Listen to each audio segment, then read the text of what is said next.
دلته یو بزرګو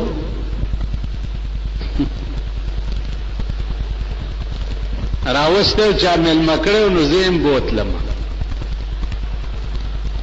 نو ماسختن مونږ چې په منځو درېدلو په دغه ډله کې یو څو کسه ملیانم اوس چې مخکې کم ولاړ دی نو اغم او چې دا ورپسې صف کې ولاړ دي دام په خدای باور وکړئ چې اوس داسې ولاړ یو که نه او دوی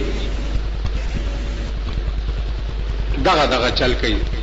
د نامنه لاندې د اذان خوځوي او بیا داسې چلو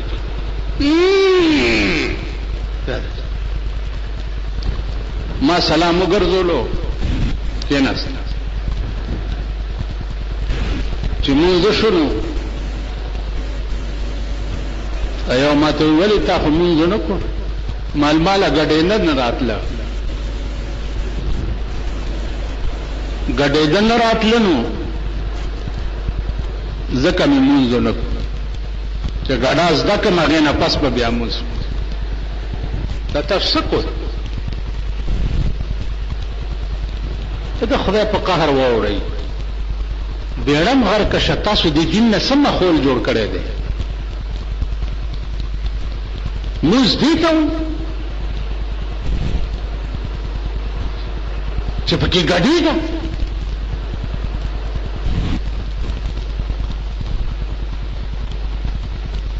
په دې پېښور کې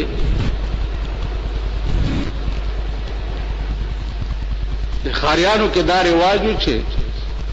ښځو له به بیٹک ورکول اوس بیٹک تاسو څه پېژنئ خاورې پېژنئ بیٹک نه پېژنئ خدای دې زر کړي داسې د ګرمۍ کې زما ړم چوئ او په لوی غضب اخته ښځو له به بیٹک ورکول نو بیٹک کې دوپړی او باجو دی راوړي او ښځې له به اووه قسمه لوپټې رنګ کړي دا زما د وړوکوالي کیسه ده ما خپله لیدلي دي زه به پکې ناستم تماشې به مام کولی نو دوپړی او باجه به غږېده او ښځو به غزلې ویلې اخر کې به وی چې نډے سارے نکل جاون سبس پری آندی پئیے په دې ښځه چې کوم پیریان راځي نو هغه سبس پری پکې راځي نو مونږ هلکان بیا ټول بار ویستو بیا به دوپړی غږېدی او د سبس پری غزل بیا پکې شروع کړه نو دی به ویښته دا ښځې راخواره کړي او شنې جامې به اغوستې وې او دوپړی به غږېدی او دا به ورته په ناستې ګډېده بیا به دا سبس پری پې راله اوس هم دا قوم اوس هم په دې قهر اخته دی چې د چا غلا وشو فلاني ځای کې یو پیر دی په نوک باندې سیایي واچوي او چې ورته داسې وګوري نو عقل پکې ښکاره شي شته داسې که نه وی عقل پکې ښکاره شي دنیا ور روانه دنیا په نوک سیایي واچي او عقل پکې ښکاره نو دی چې په نوک سیایي واچي راغی که نه خړې سترګې دي او وړه وړه ګیره ده او د ملیشې جامې اغوستې دي او ګرمه ټوپۍ په سر ده دې ستا د اغلا کړې ده اوس داسې قسم سړی خو په علاقه کې څوک خوي که نه دی وایي پلانې دی که نه بچې راشي پلانې راونیسي ولې لکه وایي په نوک کې د نامه راووته اوس هم پیغمبر څه وایي من اتا کاهنا فصدقه بما يقول فقد كفر بما انزل على محمد.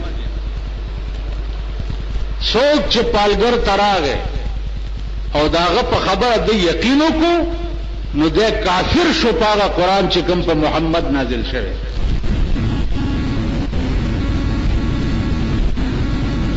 حدیث کې راځي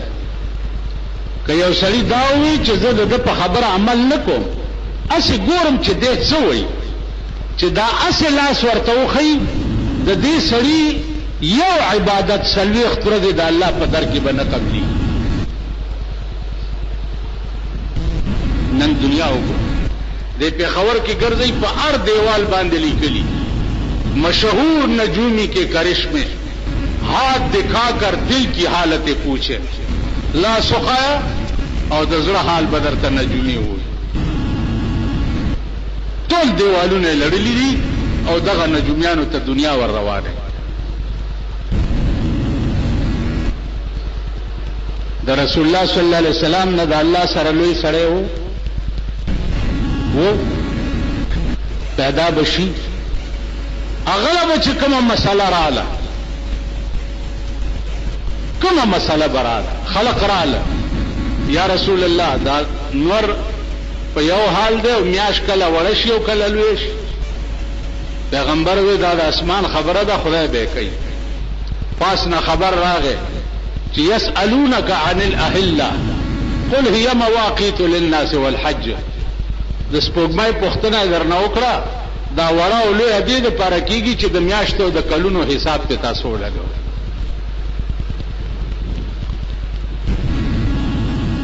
پیغمبر به د غیب یو خبر رااله نو اسمان ته به انتظار کولو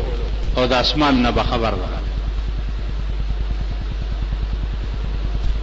دا یو د خدای خاصه ده د بنده نه ده. نن دنیا په دې قهر گرفتار ده. د دوه دروازو نه بار به یو ناس په پنجره کې به دوه مارغان کینولي هغه به پاغې څه پالګيري کوله دنیا به ورته ناس دا د بارډر والا به وراله چې پال به ورويستو ولا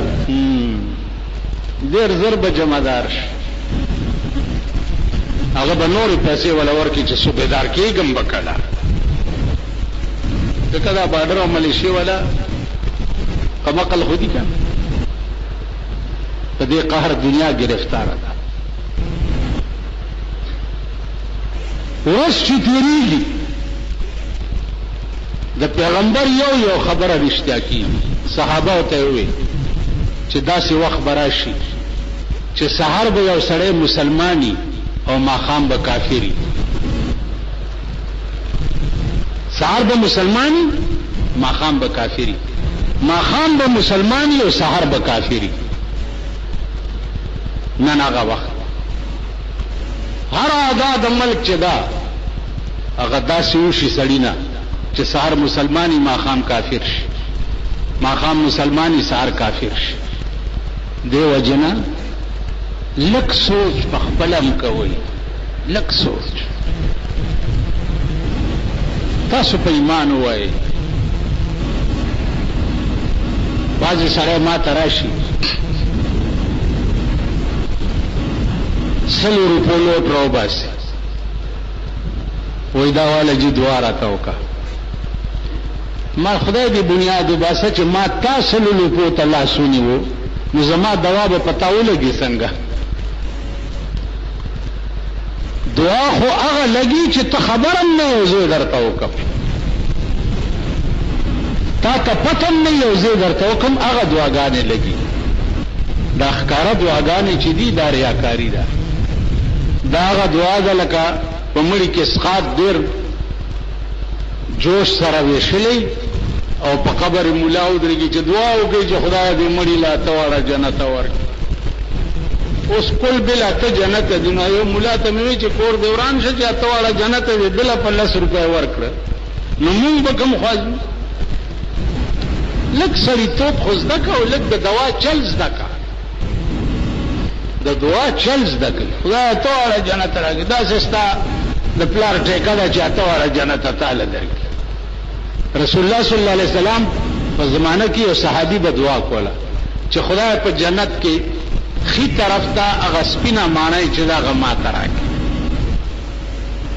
پیغمبر راوغوښتو ورته خبره واوره جنت کې خي طرف ته سپینه ماڼۍ خبره دومره وګداوه ما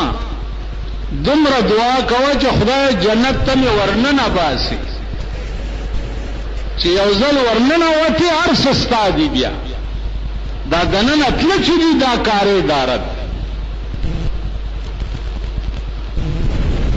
دا داسې د ټوکو خبرې دي چې زه وایم چې خدای ته واړه جنت ورکړو بس دستخط پې وشو نه حضرت عمر به دعا کوله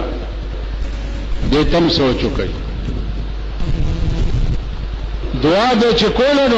یا الله لا لی ولا علی یا الله ما چې په ژوند کې څومره خدمت کړی دی خدای څه غواړم نه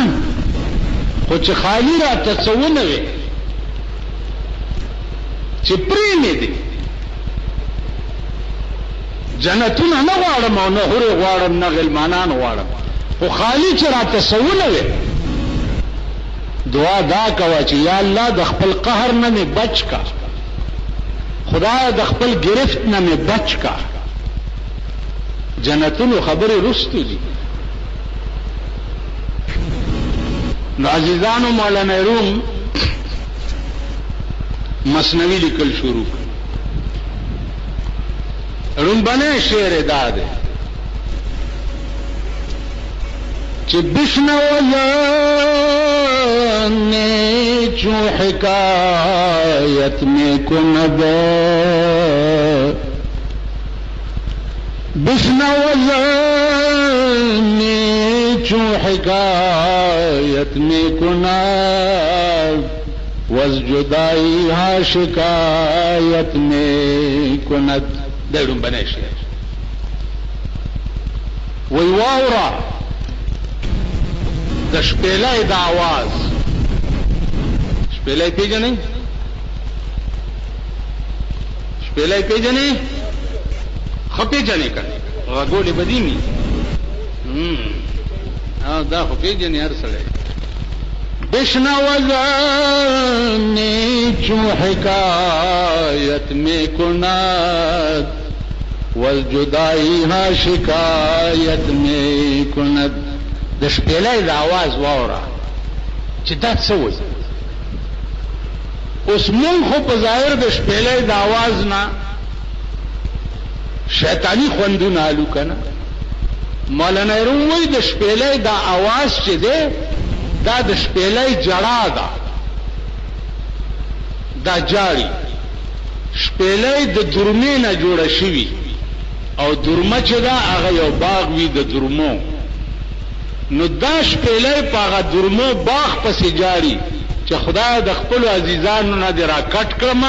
او کم ځای ته دی راوستم نو دا आवाज د شپېلې په حقیقت کې په خپل وطن پسې جړا ده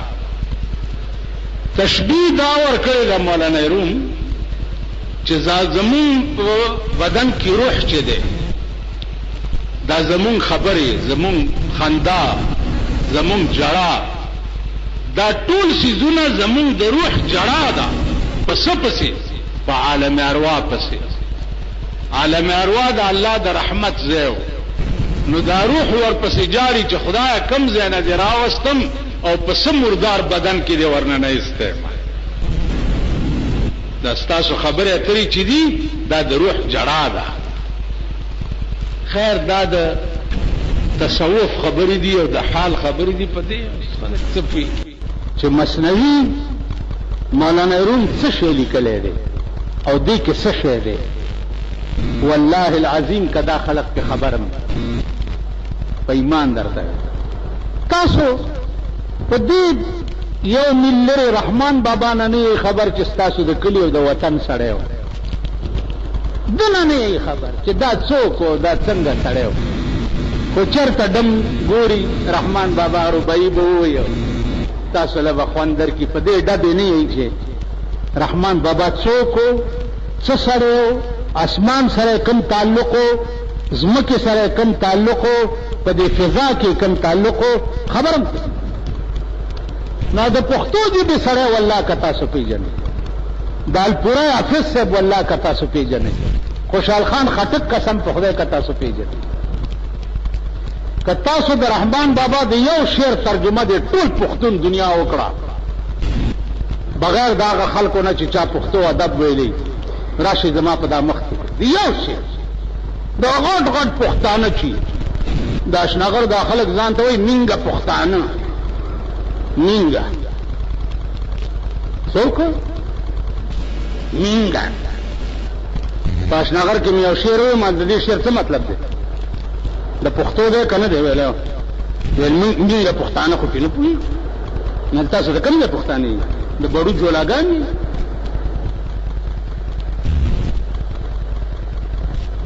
پښتانه پښتون سي په پښتانه ګوري تاسو د دې سال جوړ کړي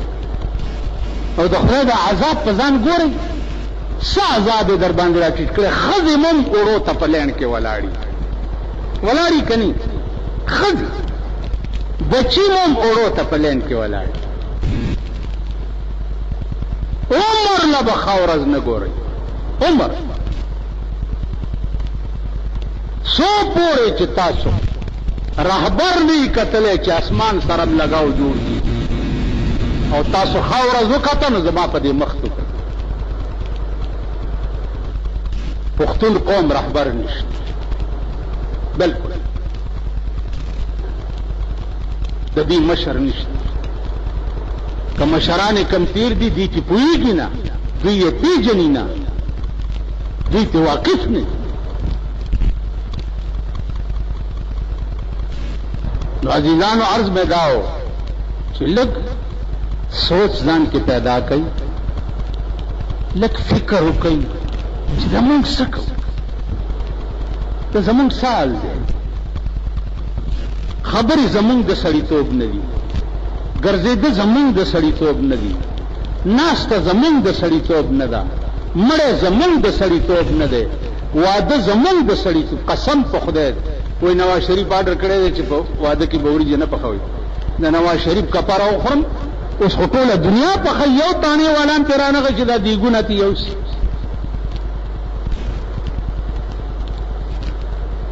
کم کار دی چې تاسو د خدای په وینا نه پرېږدئ د پیغمبر په وینا نه پرېږدئ ښځې په لارۍ کې کینولي ورسره هم دوپړی بار کینولی دوپړی غږېږي او ښځې م لاسونه ټپوي دا پښتانه دي تاسو په ایمان ووایئ چې د چا ښځه پردي خلک ګوري هغه پښتون وایه